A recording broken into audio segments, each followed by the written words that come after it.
Você separar a pessoa física da empresa muda tudo. Esse é o passo que leva o lucro real e coloca o negócio no lugar certo, na direção certa. Porque ter dinheiro na conta não é o mesmo que ter lucro. Então, quero falar com você sobre essa decisão suma importante para você tomar hoje aí, se você não está fazendo isso. Me chama Elideberson, sou contador, consultor e gestor financeiro. Já quero pedir para você se inscrever aqui neste canal. Toda semana trazemos conteúdo sobre gestão financeira, Simples Nacional, MEI. Então já se inscreve aqui nesse canal para você estar atualizado e já deixa o seu joinha para que cada vez mais possamos trazer conteúdo aqui para ajudar você a empreender com leveza e clareza.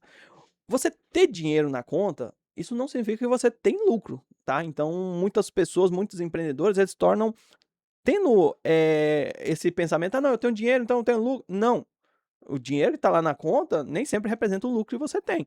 Vamos pensar aqui, que você faturou 30.000. Aí o que acontece? Aí você faturou 30, aí na conta lá, você entrou e demonstrava um saldo de 12.000. Aí o que que acontece? Você foi lá, pegou esses 12.000, pagou a escola do filho, pagou o conserto do seu carro, foi lá, fez a compra do mercado da sua casa, tudo isso com a conta da empresa. Aí o que que acontece? E o que que vai acontecer? Ah, chega lá, o imposto é com o vencimento do dia 20. Veio o fornecedor, veio a folha e, por fim, você se deu conta de que o dinheiro ele tinha sumido. Então, assim, a empresa faturou, mas ninguém sabe se realmente a empresa teve lucro. Então, olha, isso talvez se você se identifica, então é importante. Então, o meu objetivo aqui te demonstrar o que realmente o separar significa. Porque onde, você identificar onde que o dinheiro se perde no caminho, e você também definir ali qual é o seu prolabore, e você entender o que que é o lucro do seu negócio. E quais são os riscos de você não entender, não sair desse vídeo aqui e colocar em prática. Porque não adianta você assistir esse vídeo e anotar se no final você não colocar nada em prática. Então, já pega o papel e caneta e vai anotando, no final já coloca em execução. O que que você tem que entender? Que o caixa da empresa não é o bolso do dono, tá? Isso é muito comum. Como nós atendemos aqui, não apenas na parte contábil, mas atendemos com consultoria, com o terceirização, que é o BPO financeiro. Então nós lidamos com diversas empresas que chegam para nós diariamente e para nos procurando para um trabalho. E o que que eu identifico? Que a maioria, 90% das empresas, o empreendedor não tem essa separação. O que que ele está olhando para a empresa? Ele está achando que a conta bancária é o caixa eletrônico dele, da pessoa física. Então, tome cuidado, porque o que acontece? Qual é o risco que você corre? Você olhar, por exemplo, olhar hoje, tem um saldo lá de 12.000. Aí você se empolga, você vai lá e chama a família, vai no happy hour, faz a compra do mercado, abastece o carro. Aí o que que acontece? Aí talvez chega no dia de pagar o imposto, você não tem dinheiro. Por quê? Você está achando que esse dinheiro já é lucro, e não é bem assim. Então, o banco, a conta bancária, você tem que entender que não é o caixa eletrônico seu. É importante você ter essa consciência, porque vamos pensar aqui, que sua empresa ela teve ali um faturamento de 50.000. Aí você tem os custos e despesas no decorrer do mês de 38. Aí os impostos, vamos colocar que dê mais ou menos uns 4.000. E aqui o seu capital de giro ali que você precisa de 3.000. O que é que vai acontecer? Se você olhou na conta, tinha 12.000. Antes de todos os pagamentos pendentes do mês, o que acontece? Se você vai pela questão, tá sobrando 12.000, você vai fazer um péssimo negócio. E talvez você tá me assistindo, talvez você tá cometendo esse erro de apenas olhar a conta bancária da empresa e fazer os compromissos seu pessoal. Então vamos pensar aqui, se a conta demonstrava 12, mas se nós fazer essa apuração, pegar os 50, diminuir os 38, diminuir os 4, diminuir os 3, o que realmente vai ficar disponível é 5. Então, não é 12, esses 12 não estão disponíveis. Então, é importante você, empreendedor, ter essa consciência, porque a maioria dos negócios quebram não é por falta de ser negócio lucrativo, é por falta de organização financeira, por falta de gestão, é por falta de ter clareza. Então, porque se você toma uma decisão equivocada, você pode comprometer a sua operação. Então, assim, você começar ali, ter uma conta separada, você ter uma conta para a empresa, ela é apenas o começo. Porque também não adianta você ter uma conta PJ, aí o que acontece? E você não quer dizer que você tenha a conta PJ que você opera por ela. Então, assim, eu posso ter uma conta PJ, porque talvez eu fale, não, abra uma conta PJ para a empresa. Beleza, se eu abrir só ela por abrir, é o mesmo que não operar por ela. Aí o que acontece? Se você tem uma conta PJ, mas aí você pega as suas movimentações e separa isso em 4 lugares, você recebe dos clientes na sua conta pessoal, você paga o DAS na conta PJ, você compra no cartão do cônjuge, você recebe antecipações por carteira digital, tudo isso separado, é a mesma coisa de você não ter uma conta PJ. Então, assim, a ferramenta em si, ela não vai substituir a regra de uso. Então, assim, no papel existem contas separadas, mas e na prática? Como que está aí hoje na sua empresa, no seu negócio? Você está fazendo tudo pela conta PJ ou você está usando diversos lugares para movimentar? Então, assim, às vezes você já assistiu outros vídeos falando, não, tem uma conta PJ e tal. Até mesmo aqui no canal, talvez você já assistiu um vídeo desse, você foi lá, abriu uma conta PJ.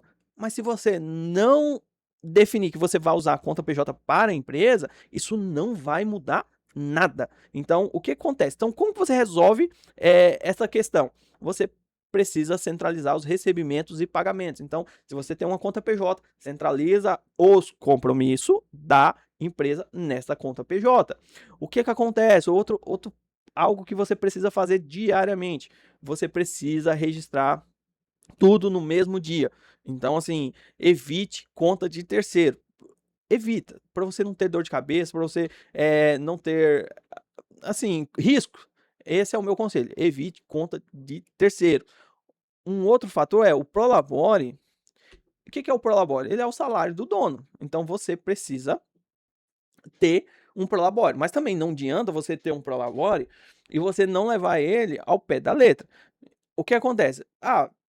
Existe a maneira certa de definir um prolabore, mas vamos pensar aqui que você define, não, eu quero um prolabore de R$ 8.000 por mês.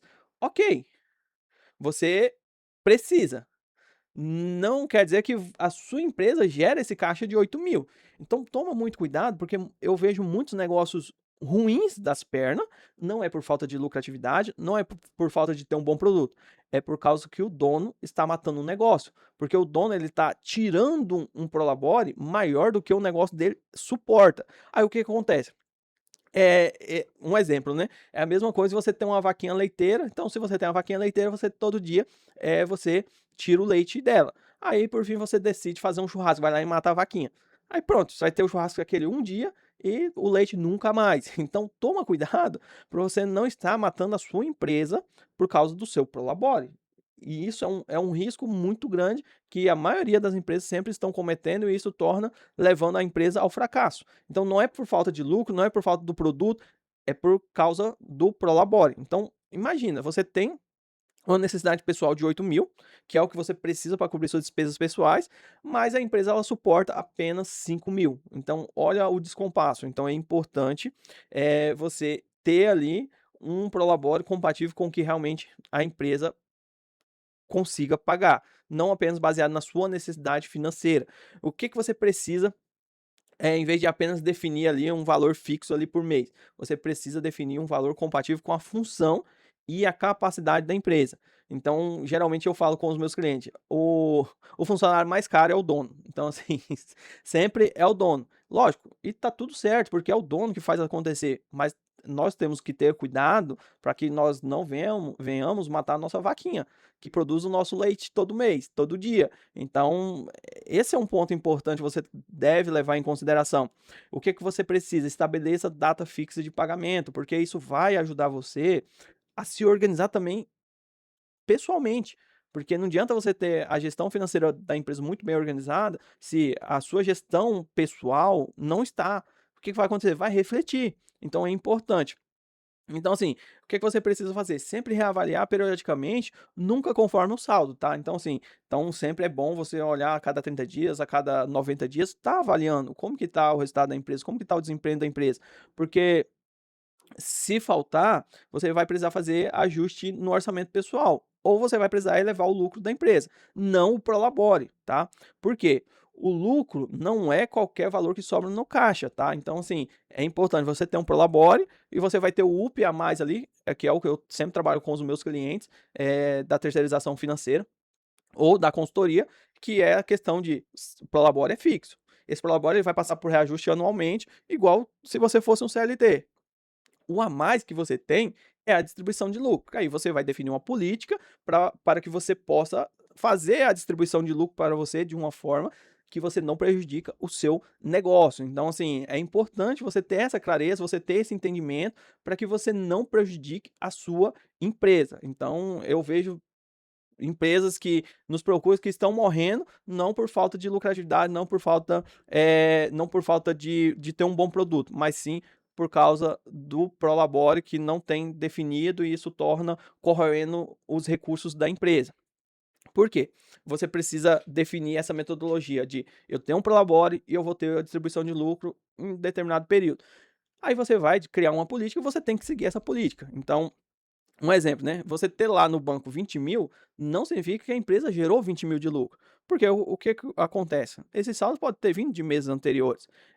Então, assim, vamos pensar aqui que você tem um saldo de 20.000. Aí você pagou os fornecedores, você tem ali os contos a pagar de 9, você tem os tributos de 4 e você tem uma folha de pagamento de 5. O saldo livre final vai ser de 2.000. Então é importante, se você distribui, não, eu tenho 20.000 na conta, eu vou distribuir 15 porque está lá na conta. Você pode comprometer as obrigações da empresa e isso vai refletir no seu negócio, então sim, e automaticamente vai te atingir. Então, esse saldo no banco não é o lucro que você tem. Então toma cuidado, então tenha esse discernimento, tenha essa separação. Por quê? O que acontece? Se você não tem, é a história que eu comentei anteriormente. Você vai matar a sua vaquinha que produz leite todo dia. Então, isso é um ponto muito importante que você tem que refletir. E a questão de misturar, o que isso compromete, né? Você passa a ter pelo menos dois ali, né? Você passa a ter riscos fiscais e jurídico. Quando você não tem essa separação, você cria uma confusão patrimonial que você não gera apenas um problema de gestão. Você pode ter um problema fiscal, um problema jurídico, porque o que pode surgir diante dessa desorganização? Pode surgir ali questionamento sobre depósito sem origens comprovada, pode ter suspeita de omissão da receita, você ter dificuldade de separar o que é realmente da empresa, o que é do sócio, e a responsabilidade patrimonial em disputas de cobrança. Então, você ter isso separado, você ter a gestão da empresa muito bem alinhada, isso vai te blindar de muita coisa. Então, tome cuidado. Então, como você se protege? Você precisa ter uma documentação ali para uma documentação proporcional ao risco e ao valor. Você precisa ter tudo documentado. Você precisa ter os contratos formais quando for necessário. Toda a natureza de transferência, você precisa ter uma identificação, porque as decisões ali que você precisa tomar, ela vai estar respaldada. Então, quando você tem uma boa gestão financeira, ela vai te ajudar a você a tomar uma melhor decisão. Então, evite dor de cabeça. Então, o que fica hoje aqui de aprendizado? Que o faturamento não é lucro e o saldo bancário não é dinheiro livre. Então você precisa gravar isso na sua cabeça. A empresa paga as suas obrigações antes de remunerar o sócio. O prolabore é o que remunera o trabalho do sócio e o lucro vai depender do resultado apurado.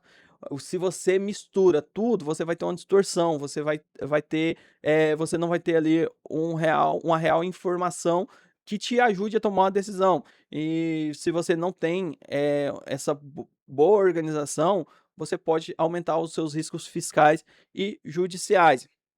Então, você precisa tomar decisões para evitar isso, tá? Você é o único que pode mudar o cenário. Você é o único responsável por colocar a sua empresa em risco, você é o único responsável por tirar a sua empresa do risco. Então, tem aqui um outro vídeo no canal demonstrando como organizar a empresa, a gestão financeira em 30 dias. Então, vai lá, assiste esse vídeo, que eu tenho certeza que você vai ter uma maior clareza, tá? Então, é importante, sua empresa, ela fatura, mas você ainda não sabe realmente se sobra, então eu quero ajudar você a identificar isso, eu quero ajudar você a tomar a decisão da maneira correta. Então já solicite o seu diagnóstico financeiro que está na descrição aqui desse vídeo para que você possa tomar decisões seguras, para que você dê o primeiro passo para mudar o cenário. E se você gostou deste conteúdo, se inscreve aqui nesse canal, já pega esse vídeo, encaminha para aquele colega empreendedor e nos siga nas redes sociais que está na descrição aqui desse vídeo. Se precisar falar comigo, o meu WhatsApp está disponível aqui na descrição do vídeo.